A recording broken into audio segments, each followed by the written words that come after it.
Kwinyanga yesilimela uJune kunyaka uphelileyo, umzimba kaTsekgofatso Pule wafunyanwa engceni eRoodepoort. Wayenenyanga esibhozo ekhulelwe ngelo xesha. Umbuso uyasiphikisa isicelo sebeyile kwityeli lesibini.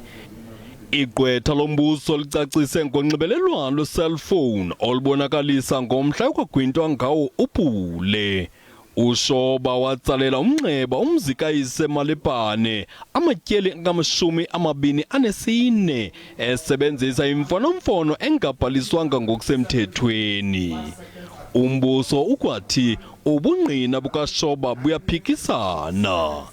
Inkundla ikwaxelelwe nangentetho phakathi kukaShoba noPule kusetyenziswa iqonga leWhatsApp ebonakalisa mhlophe ukuba uShoba wayengonwabanga kukhulelwa kukaPule kwaye wayezamile nokonzakalisa usana. From multiple messages exchanged of 10 March 2020, it became clear that the applicant will not be able to afford private hospital, and he was relieved to learn that the deceased will opt for public hospital.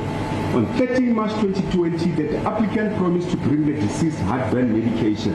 At 2112, the deceased asked the applicant if he is still coming. At 2200, the deceased sent the applicant the following message: Shoba, are you sure these pills are for heartburn? To which the applicant replied that they are for heartburn and ulcers, and then said to her that he has network problem.